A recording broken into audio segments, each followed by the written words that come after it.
Let me turn this down.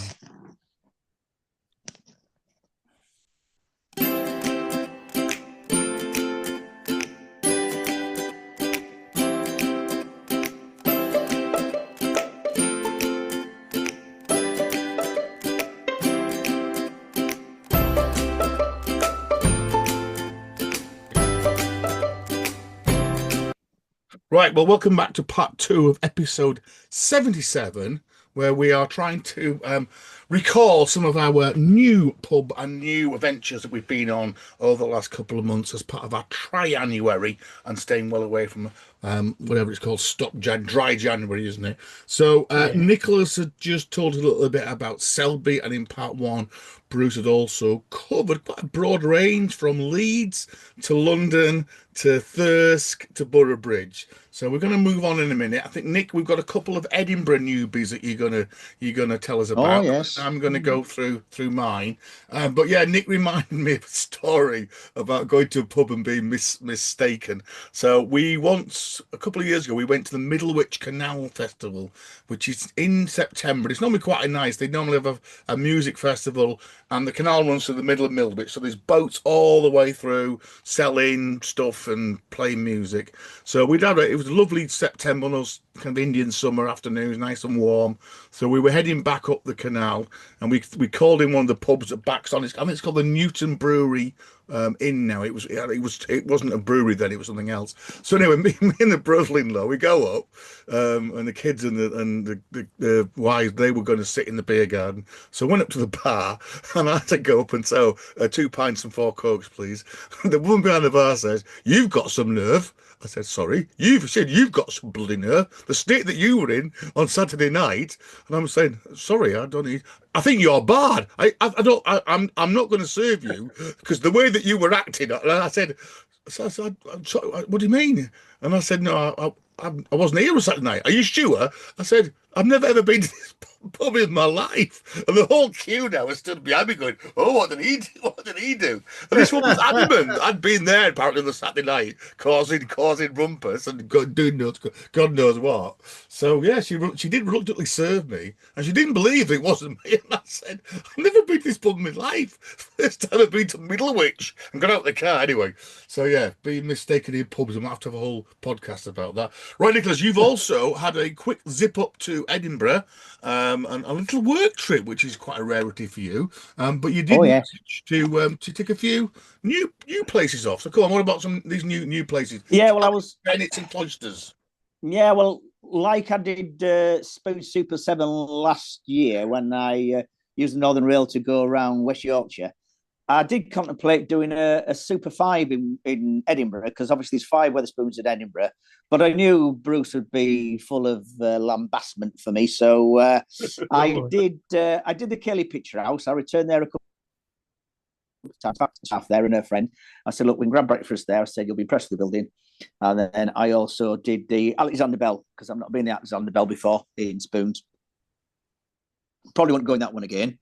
But so I thought, no, let's try some different territory. So when we'd been up there before and we found the Oxford Bar, when I was looking at its location, which is just north of Princes Street, you've got those roads that run sort of parallel to Princes Street heading north.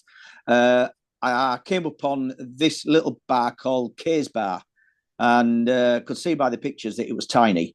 And so I searched it out. And pleasant surprise. It's literally, I think it started as a wine merchant. So it's K as in, I think it was a surname, not K as in a lady.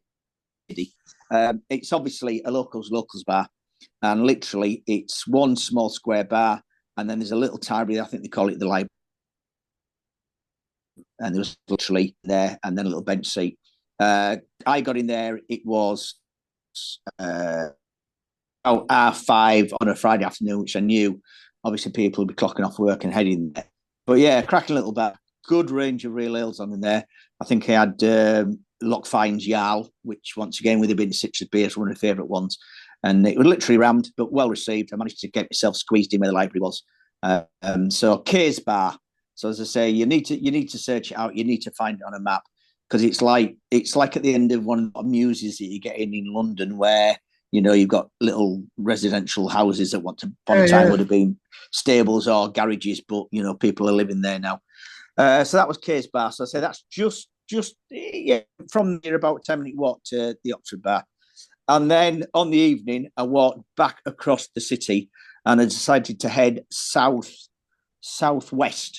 to Bennett's Bar, which once again I read about Bennett's Bar. Bennett's Bar is in the Camera Heritage Pub Guide, and a bit further out than I expected, but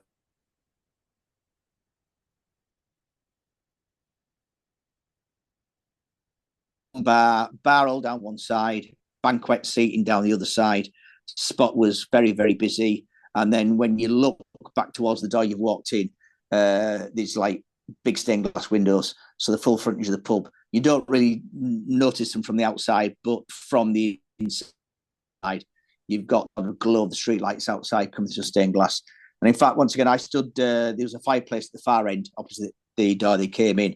And then realised, in fact, there was another room through like a little dogleg passageway, and it opened up and there was another little bathroom there. So I thought it was just one of these classic one-room bars again, but in fact, it is two bars.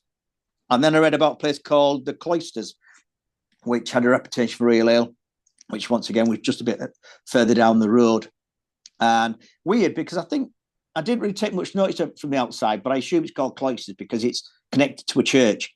And the building is obviously old, but inside it was more modern. Once again, it was, it could have been any sort of bar, but once again, very, very busy with people appreciating a full real ales. In fact, I think they've had the cheapest pint in Edinburgh because they had an 80 shilling heavy on, price about £3.50. But I did notice this poster on the wall, Taste of Scotland Oysters Bar, and it was offering you a pint of the heavy, some haggis bonbons, as they called them, and a nip of, and I think they changed the whiskey every week, and that was at £12.50. Which, when you're paying between, you're paying between £6 and £7 for a pint normally anyway in Edinburgh now, and obviously your whiskies for a proper malt, you'd be looking at anywhere between, I think, sort of £4 and £6. So yeah, Cloisters, with the nip of whiskey, pint, and 4 haggis bonbons. Lovely. I'm just reading actually. Cloisters. I think we lost Michael, have we? Oh no, no, I'm trying to retain my internet. Established in 1995, set in the historical former All Saints parsonage. So you're right. That's got a very religious link still. Yeah, I don't mind it, Bruce. I mean, especially if you're having a beer. It's savoury, isn't it? You can't complain about haggis, Bruce, what it's made out of when you're an aficionado of bloody black pudding, white pudding, and sausages. Yeah, I like it twice a year. But no, it's funny. It's right. Right. Let me pick up some of mine then. So we'll keep that religious theme because they. I appreciate we are flying around the UK at the moment. So Nicholas has been in Scotland. I'm now flying down the Yorkshire coast to Whitby. So went to Whitby back in February, and Whitby, as you know, we've mentioned it. I think we've done 2 podcasts on Whitby. Right, you're a bit intermittent, Mike. Am I back with you now? Yeah, you are. Yes. Right. So I'll say we've flown across the UK. We're now back on the Yorkshire coast into Whitby, and Whitby's got loads of great breweries. I think we've done 2 podcasts on Whitby. One of the latest ones, though, is another former religious home, and that is the former Wesleyan Chapel on the west. Is it what they call it? It is the west, isn't it? No, it's not. Is it these or east side of town? West. Anyway, I always get mixed up. In the old town, and this now is the Hemsley Brewing Tap Room.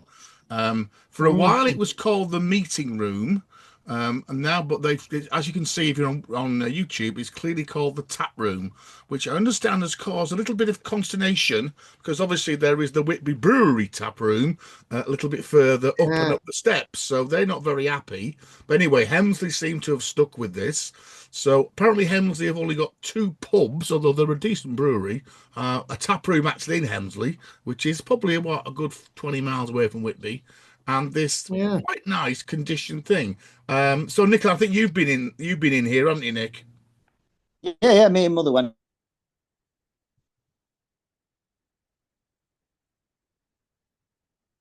Been sort of slightly higher end sort of restaurant. It's been a bit of a museum for diamonds, which have just gone bust. They are famous for their jet jewelries, but they've also got other jewelries in about 4 or 5 different cities of the country. It's been used for a number of different guises. So let's hope that Hemsley Brewery are there to stop. And I can't see any reason not to, because once again, I have said the negative about Whitby. Become a bit of a not a beer trail, but it's become a bit of a piss heads day out. Certainly from when they're bussing in.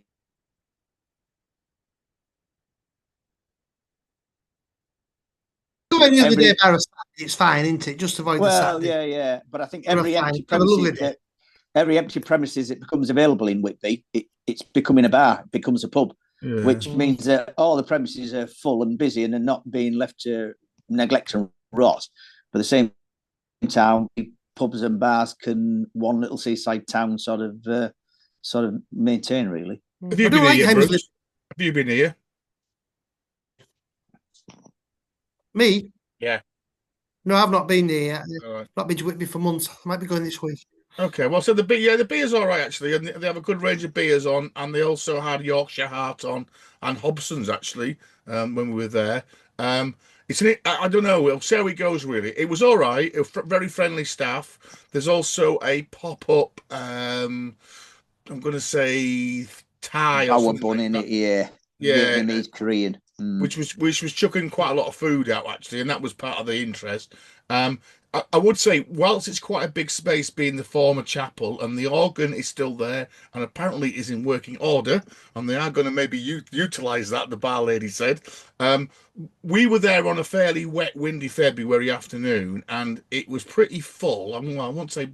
There was probably about 30 people in there, and it was full. And once you all sit down, it's very hard then to actually wander around. So you can't actually move around the space. 100, 1,000. We missed that, Mike. You there. How many people was there? I think there were only about 30 people in it, and it was full. Oh. And there wasn't a great deal of space, so you couldn't walk between tables when everybody sits down. Yeah. So see how it goes. It's obviously on that very busy thoroughfare. So if you don't like the crowd, it's maybe a good place to nip in. There is a little snug room on the right, which has got settees in it, which nobody had seen. And down the side, I did notice they have got some outdoor seating, and they've also got a mezzanine. But reading some of the local, doing a bit more research, there's been a lot of push from locals and in the press. So I don't think they're going to be allowed to use the outdoor space. And I don't think they're allowed to use the upstairs, because a lot of people have then complained about there being too many people in there. So I do worry about how much footfall. And as you can see from that picture there, they had 5 cascales on a February, on a very cold February. So the beer was all right. I went for the North Striding, which was okay. But yeah, we'll see how it goes, really. So yes, definitely a one to try. Okay, moving on. So my next one is into York now. So, Bruce, have you been in here yet? Have you been in the new? Yes, I've been. Yeah, I mean, it's quite different. I mean, entering a very crowded marketplace. It's Saturday, of course, it's busy. I just wonder how it's going to cope during the winter. Beers. I mean, neither likes Northern Whitby, don't they? Wide choice of beers, but they've got the 3 food pop-ups in there. Yeah. My own view. When we've got the Brew York beer or something unique to York, people make a beeline for that. They've got that vast range of beers on.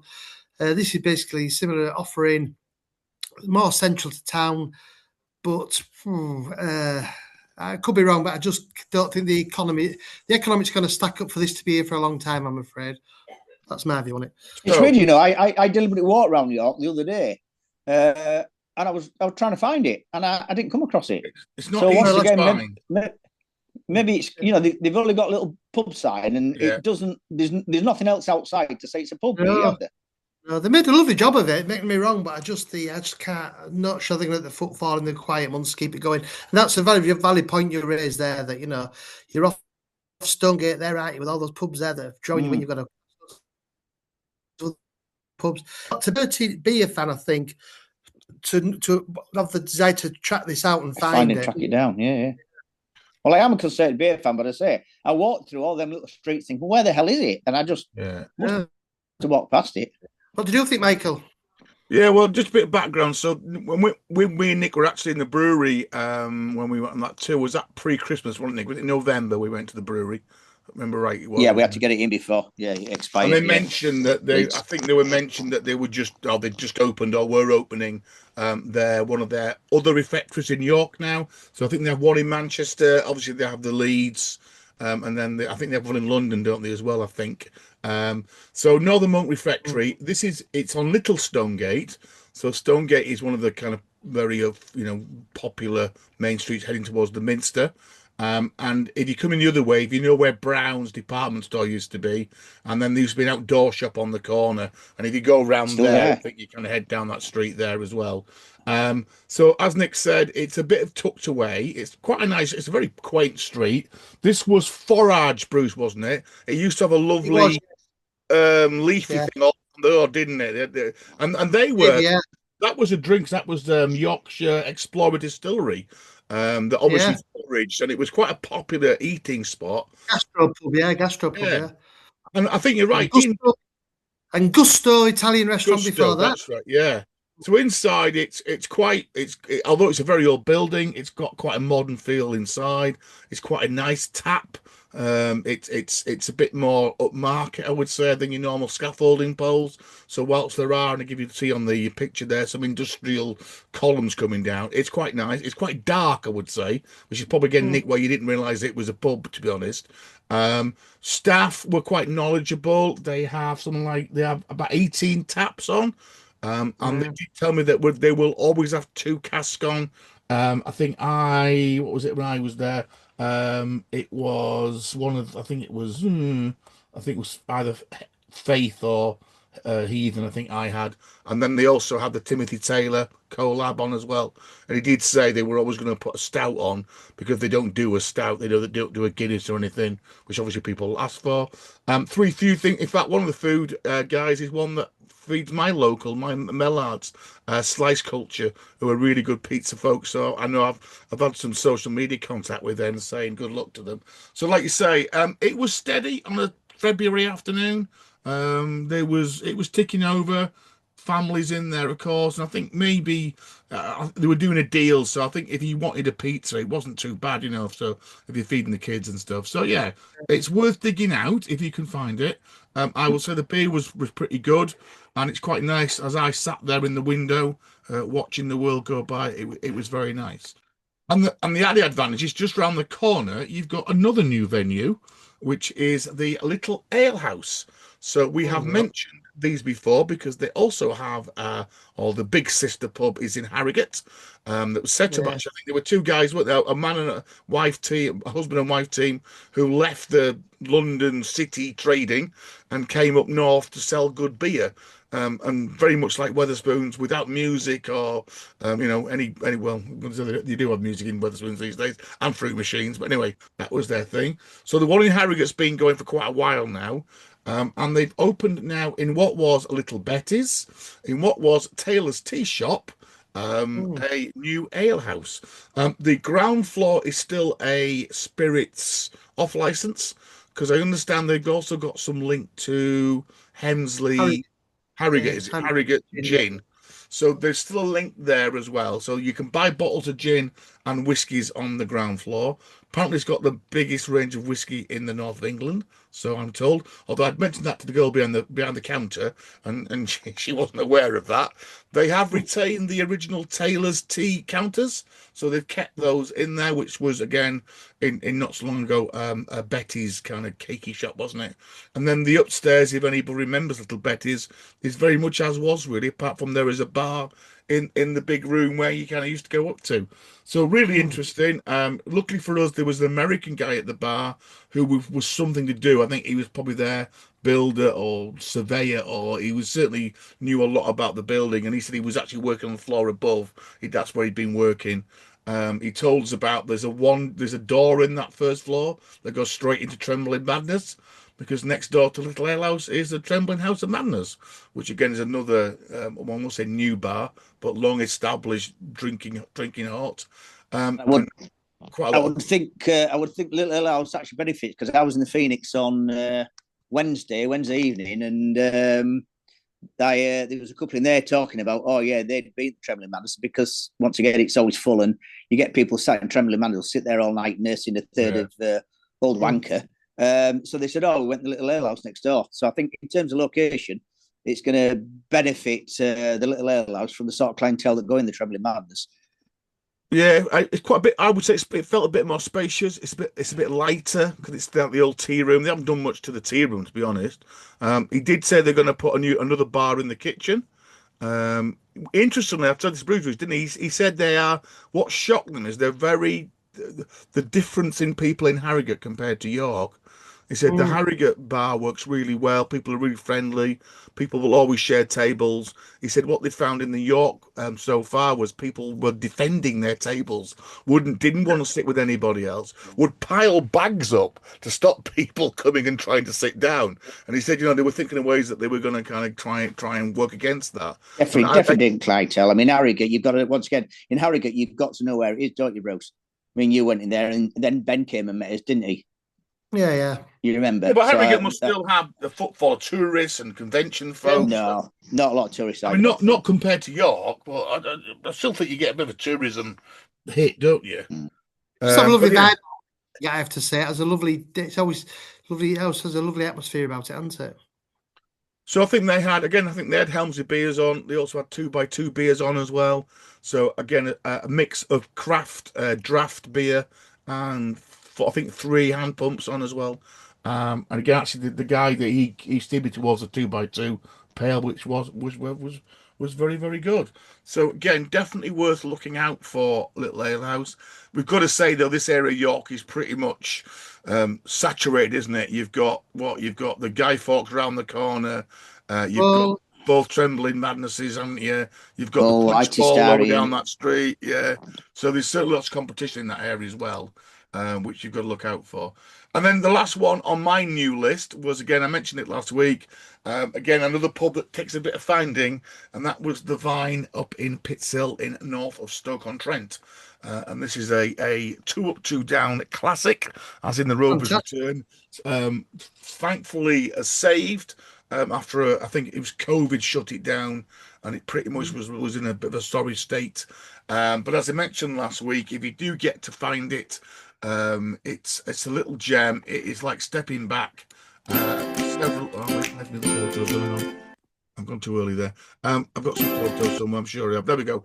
It is like stepping back 40, 50 years, very unmuch untouched, including the gas fire. It's literally it's 2 rooms downstairs, 3 rooms downstairs. The living quarters in the back, which were wide open, so you could see the owners washing everything else. It's got an off-license hatch halfway down the corridor, which again is a very traditional feature. So yeah, definitely worth looking out if you are in that part of Stoke-on-Trent. It's just north of Tunstall, and you could get there by the bus, so it's worth looking for. But very much tucked away, and I think it's one of Camera's heritage listed pubs these days, Grade 2 listed. So there's a little selection, and I think we can probably say that we have been doing our bit to try and visit new places. And talking of which, we are hopefully next weekend. I've got to decide whether they're going to take my black and white copies of my Northern Rail vouchers or whether I've got to print some colour ones out. I'm not sure. I might try. I've got some black and white ones.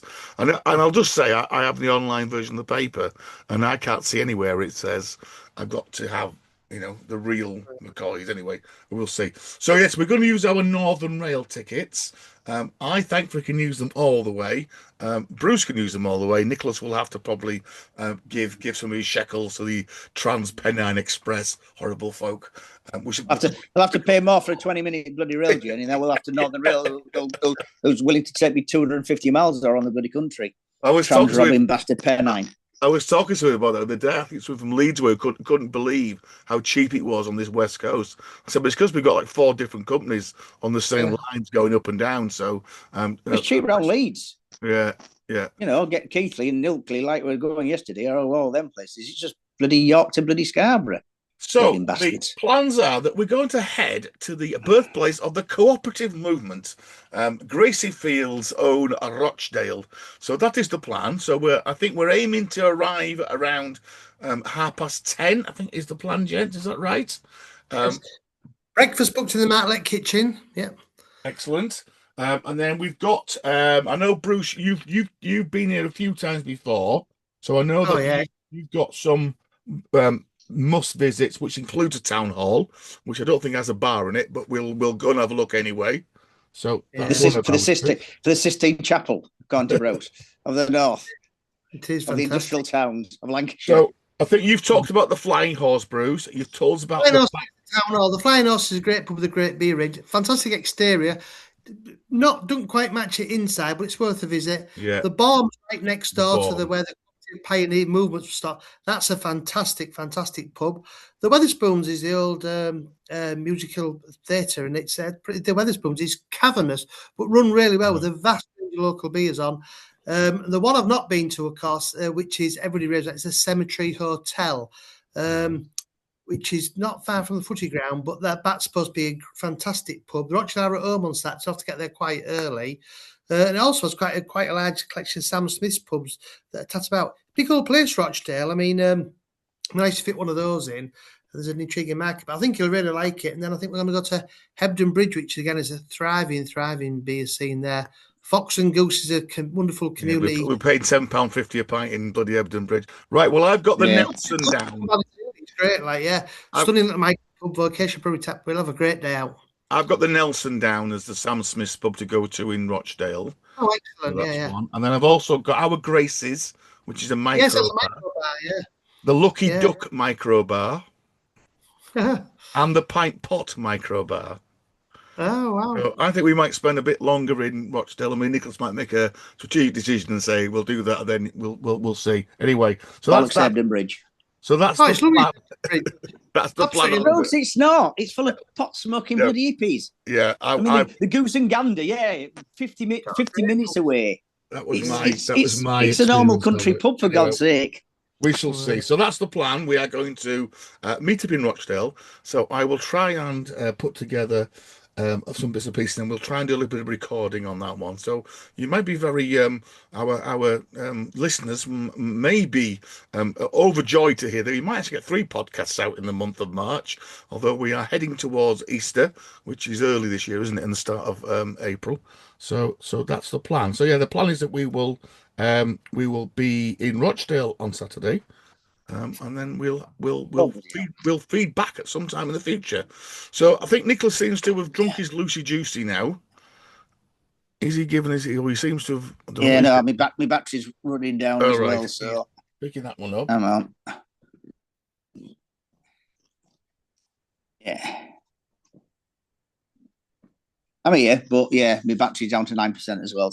So I don't think I've been to maybe. I don't think I've been to any pubs in Rochdale, so they'll all be new ones for me. I remember it's a bit of a pain because the actual railway station is quite a way out of the town, isn't it? You have to get the tram or the buzzing. 70p the tram ride is tap on, tap off. It's too far to walk. But you go every few minutes. It can't go wrong. Yeah, so we will. That's Lisa Stansfield's fault. Yeah.